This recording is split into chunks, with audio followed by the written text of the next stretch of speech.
1,00,000 మంది శివభక్తులతో కలిసి మహారుద్రాక్ష పూజలో పాల్గొనండి. వెంటనే కాల్ చేసి మీ పేరును నమోదు చేసుకోండి.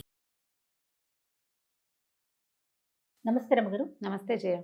రమగారు, ఎక్కువగా నెగటివ్ ఆలోచనలు వస్తూ ఉంటే ఏం చేయాలి? అది చెడుకు సంకేతమా? ఆలోచించడం మానేసేయాలా? చెడుకు సంకేతం కాదు జయ. అవునా? అంటే జీవితం పట్ల భయము, అభద్రతా భావము, ప్రపంచాన్ని నమ్మలేకపోవటము, ఎక్కడైనా ఒక నమ్మక ద్రోహాన్ని చవి చూడడము వల్ల అలా మనసు వీక్ అయిపోతుంది. భయం. మరి పిల్లలకి ఇప్పుడు పెద్దవాళ్ళం అంటే కొంచెం ప్రపంచాన్ని చూస్తుంటాం కాబట్టి తెలుస్తుంది. పిల్లలకి వస్తూ ఉంటే ఎప్పుడు నెగిటివ్ గానే ఆలోచిస్తూ ఉంటే అంటే ఎలాంటి చూసిన నెగటివ్ ప్రభావం అంటారా? కాదు, ఎలాంటిదంటే నేను ఎగ్జామ్ బాగా రాయనేమో, లేకపోతే నాకు అది కొనీరేమో, అమ్మకి ఏదైనా అవుతుందేమో, నాన్నకి ఏదైనా అవుతుందేమో, బయటకు వెళ్తే మళ్ళీ తిరిగి ఇంటికి రారేమో, ఇలాంటి ఆలోచనలు ఉన్న పిల్లల్ని నేను చూసాను రమ్మగారు. అంటే బయటకు వెళ్తే తిరిగి రాలేనేమో అని కాదు, కానీ ఎగ్జామ్స్ వాటి పట్ల బాగా రాస్తానో రాయనో అని బెంగ ఉందంటే భయం ఉందన్నమాట. బాగా రాకపోతే భయం వేస్తుంది.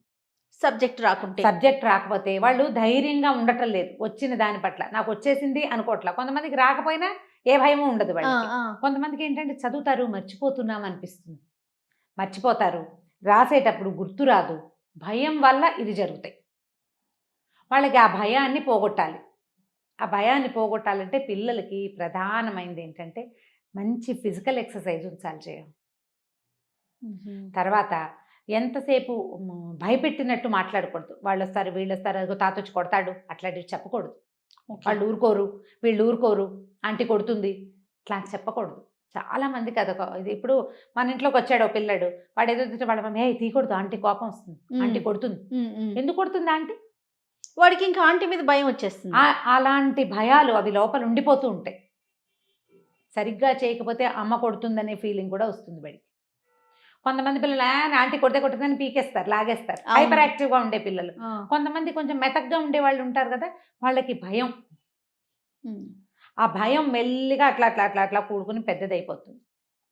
జీవితంలో నెగిటివిటీని చవి చూసిన వాళ్ళు ఏదో బాగా చేద్దాం అనుకుంటారు, చెడిపోయిద్ది అనుకో, ఇంటిల్లిపాది తిట్టిపోసారనుకో, మళ్ళీ చేసేటప్పుడు భయం ఇస్తుంది. ఇప్పుడు మనం నెయ్యి అందులో తీసాం, చుక్కలు పడ్డాయి, మనం కంచాల దగ్గర చేస్తాం ఆ పని. నెయ్యి వేసి కింద పడంగానే నాన్న అమ్మ రియాక్ట్, చూసావా ఇదంతా పోసేస్తావు, ఇట్లాగే చేస్తావు నువ్వు, ఇదంతా ఎవడు తుడుస్తాడు, పని చేస్తే తెలిసి నన్ను అరిచి పోట్లాడాను అనుకో నేను. వాడు రెండోసారి ఇట్లా మనకేసి చూస్తాడు భయంగా, ఏమంటామో అని.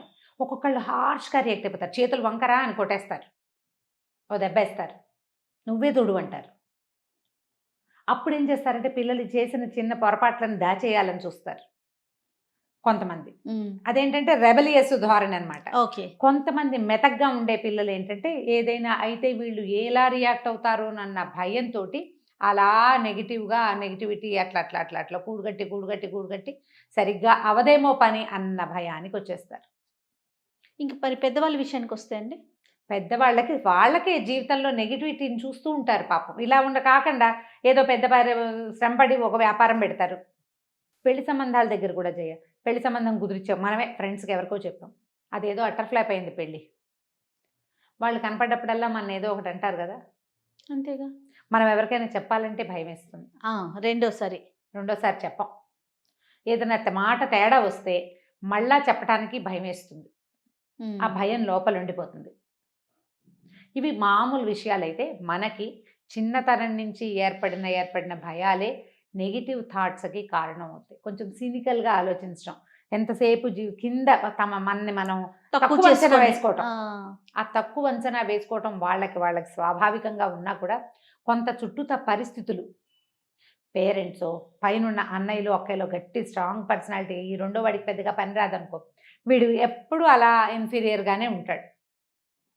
నేనేది సరిగ్గా చేయను, నాకేది సరిగ్గా రాదు, అలాంటి భావాల్లో ఉంటారు. నెగిటివ్ థాట్స్ వస్తూ ఉంటాయి. అయితే ఈ నెగిటివ్ థాట్స్ రావడానికి కారణాలు 100 ఉన్నాయి. దాన్ని వదిలేద్దాం. దేనివల్ల ఇది వచ్చింది కాదు, అది పోగొట్టుకోవటం ఎట్లా అనేది మనకి ఇంపార్టెంట్. మనకే ఎప్పుడు నెగిటివ్ థాట్స్ వస్తాయి. బయటికి వెళ్ళిన వాళ్ళు ఇంటికి సరిగా సజావుగా రారనిపిస్తుంది. భర్త ఏదో ఊరెళ్ళాడు, సరిగా వస్తాడో రాడు, ఏదైనా అయిపోతుంది, అక్కడ ప్రమాదం జరిగింది, కీడు శంకిస్తూ ఉంటుంది మనసు. ఫోన్ మోగితే భయం వేస్తుంది, లేట్ అయితే భయం అని టెన్షన్ వచ్చేసి వీళ్ళకి వామిటింగ్స్ అయిపోతాయి, మోషన్స్ అయిపోతాయి, ఏడ్చేస్తారు, డిప్రెస్డ్గా అయిపోతారు, భయం వేస్తూ ఉంటుంది. భగవంతుడిని సహాయం తీసుకోవాలి ఇలాంటి వాళ్ళు. ఓకే.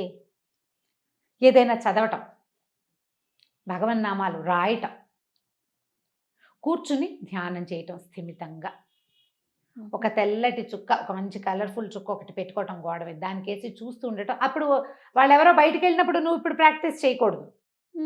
వాళ్ళు బయటికి వెళ్ళినప్పుడు నువ్వు ఇది చూడడం కాదు, నీకు ఆ రకమైన ధోరణి ఉంటే నువ్వు ముందు నుంచి దీన్ని అలవర్చుకోవాలి. ఎట్లా రమ్మగారు? తెల్లటి చుక్క ఒక పెట్టుకో, గోడ మీద ఒక డాట్ పెడతాం.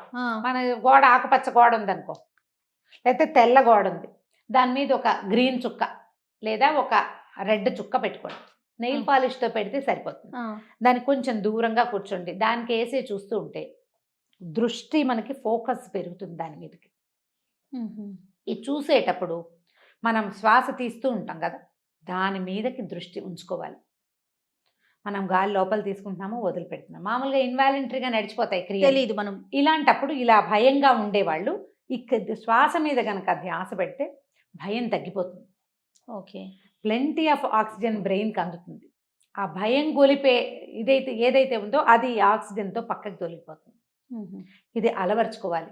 ఏదైనా ఒక భగవన్నామం అలవర్చుకోండి, చదువుకోవటం, కొన్ని శ్లోకాలు చదవటం, ఎక్కువసేపు చేయటం. ఆపదామ భర్తారం లాంటి శ్లోకాన్ని నెంబర్ ఆఫ్ టైమ్స్ చదువుకోవటం. ఒక వెంకటేశ్వర నమో నమో వెంకటేశాయ, ఓం నమో వాసు భగవతే వాసుదేవాయ, లేకపోతే జయ శ్రీరామ రాసంగ శ్రీరామ, మనకు నచ్చిన విధంగా ఒక పుస్తకం ఏదైనా పెట్టుకుని మీరు అలాంటి భయం వచ్చినప్పుడు రోజువారీ రాసే అలవాటు ఉన్న వాళ్ళు ఎవరైనా బయటికి వెళ్ళి వాళ్ళు ఇంకా రాలేదు అని అనిపించినప్పుడు ఆ పుస్తకం దగ్గర పెట్టుకుని కూర్చొని రాసుకోండి. బుద్ధికి భయం తగ్గి కొంచెం ఫోకస్ వచ్చి పాజిటివ్ ఎనర్జీ వస్తుంది. దీన్ని నమ్మి చేయవలసిందే. అయిందా? ఇప్పుడు కొంచెం స్టూడెంట్స్లో భయాలు, సరిగా ఇంటర్వ్యూ బాగా చెయ్యమేమో, చేశాక ఏమవుతుందో కాదు, చేయలేమేమో, సకాలంలో చేరలేమేమో, ఇలాంటి భయం ఉన్న పిల్లల్ని ప్రధానంగా గాలి బాగా తీసుకో అని అలవాటు చేయండి. గాలి తీసుకో అని వదిలిపెట్టేయాలి. నిట్టూర్చటం, ఇది ఎంత ఉపయోగపడుతుందో జయ, నువ్వు ఇప్పుడు ఏ పాయింట్ అడిగినా అన్నింటినీ దీనికే కరెక్ట్ చేస్తాను నేను. గాలి తీసుకోవటం, మనం నిట్టూరుస్తాం. ఇప్పుడు బాగా నెప్పెడుతుంది అనుకో, నువ్వు అని మూలుగుతారు జనం. ఈ మూలుగు ఎందుకు మూలుగుతురా అని పొట్లాడుతుంటారు కొంతమంది. మూలిగేసరికల్లా ఏమవుతుంది, మూలిగేటప్పుడు గాలి నిశ్వాసం బాగా ఎక్కువగా బయటకు వచ్చేస్తుంది. అవునవును. ఒక రిలాక్స్డ్ ఫీల్ వస్తుంది. గమనించి చూడండి. ఓకే. మూలిగే వాళ్ళని కేకలేయద్దు, మూలుగు వాళ్ళ రిలాక్సెంట్. ఓహో. మనం గాలి తీసుకుని ముక్కుతోటి వదిలేస్తే అంటే ఇప్పుడు నిట్టూర్చటం, ఈ తీసుకున్న గాలిని ఉఫ్ అని నోటితోటి వదిలిపెట్టడం నేర్పించండి పిల్లలకి. 10 లెక్క పెట్టు. ఎక్కడైనా బాగా ఫ్రెష్ ఎయిర్ వచ్చే చోట నుంచో, భయం ఏది నీకు, బోల్డ్ ఆక్సిజన్, నీ బ్రెయిన్ అంతా ఆక్సిజన్, ఫుల్ తెల్లగా అయిపోయింది, బ్రెయిన్ అంతా తెల్లగా మంచి గాలితోటి నిండిపోయింది. ఇంకా భయం ఏది, పారిపోయింది. ఎక్కడ తెలుపు ఉంటుందో అక్కడ నలుపు ఉండదు, ఎక్కడ లైట్ ఉంటుందో అక్కడ చీకటి ఉండదు. ఇది మనం ప్రాక్టీస్ చేయించాలి. నీ లోపల వెలుగుని నింపుకో అని చెప్పాలి. లోపల వెలుగుని నింపాలంటే ఎట్లా ట్రై చేయాలి? ఈ చుక్కలు లాంటివి కళ్ళు మూసుకుని బోల్డ్ అంత లైట్తో నా బ్రెయిన్ అంతా నిండిపోయింది, నా హార్ట్ అంతా నిండిపోయింది అని ఫీల్ అవ్వటం. ఇవి నేర్చుకుంటే ఎంత ఒత్తిడినైనా మనం బీట్ చేసేస్తాం. భయపడే పిల్లలకి ఇలాంటివి నేర్పించాలి. ఫ్రెష్ ఎయిర్ 3-4 శ్వాసలు బాగా తీసుకో, ఉఫ్ అని గాలి బయటకు వదిలే. నేను చెప్పింది చూపించానా? ఇక అదే మార్గం. తప్పకుండా ఇలా నెగిటివ్ థాట్స్ ఎక్కువ వచ్చేవాళ్ళు తరచుగా ఏదైనా తోటలు, బాగా పువ్వులు, బాగా చెట్లు ఉన్న ప్రాంతాలకి వాకింగ్కి వెళ్ళాలి. అలాంటి చోట్ల తిరగాలి. వీళ్ళు పాతబడిన పురాతన మందిరాలు, తర్వాత మీ కొండలు గుట్టలు ఎక్కటాలు, వాటికి వెళ్ళిన కొద్దీ నెగిటివ్ థింగ్స్ పెరిగిపోతుంటాయి, ఆలోచనలు. ఇప్పుడు అవి ఎండిపోయి శిథిలంగా ఉన్న ప్రదేశాలు కదా, అక్కడ ఏం పాజిటివిటీ కనపడుతుంది? పాజిటివ్ థింగ్ అంటే ఏంటంటే పరిడ వెళ్ళి ఉండటం. అది బ్రహ్మాండంగా పెరుగుతుంది. నేను ఇంతున్న మొగ్గ ఇంత పెద్ద పెద్ద పువ్వులు పూసేస్తుంది. అవి చూపించాలి. పిల్లలతోటి గింజలు మొలకెత్తించడం, వాడి పేరుతోటే ఒక ఏబిసిడీలు పేరు ఆదిత్య పేరుందనుకో, ఏ అక్షరం షేప్లో మట్టిలో ఈ విత్తనాలు చల్లించడం. ధనియాలు లాంటివి, మెంతులు లాంటివి, ఆ ఏ ఇట్లా పైకి పెరుగుతుంటే వాటిలో పాజిటివిటీ పెరిగిపోతుంది. మీరు సొంతానికి కూడా మీరు ట్రై చేసి చూడండి. మొక్కలు పెంచే వాళ్ళకి పాజిటివ్ థింకింగ్ ఉంటుంది. అవునండి. వాళ్ళకి భయం ఉండదు. ఆ ఎదిగే దాన్ని చూస్తుంటాం, కట్ చేస్తాం మళ్ళీ పెరుగుతుంది. పువ్వులన్నీ తెంపేస్తాం, రేపటికి మళ్ళీ మొగ్గలు ఉంటాయి. ఇంతే మొగ్గ కనపడుతుంది, ఎల్లుండికి ఇంత పెద్ద మొగ్గ, అవతల ఎల్లుండి ఇంత పెద్ద పువ్వు. జీవితం మీద ఆశ కలుగుతుంది.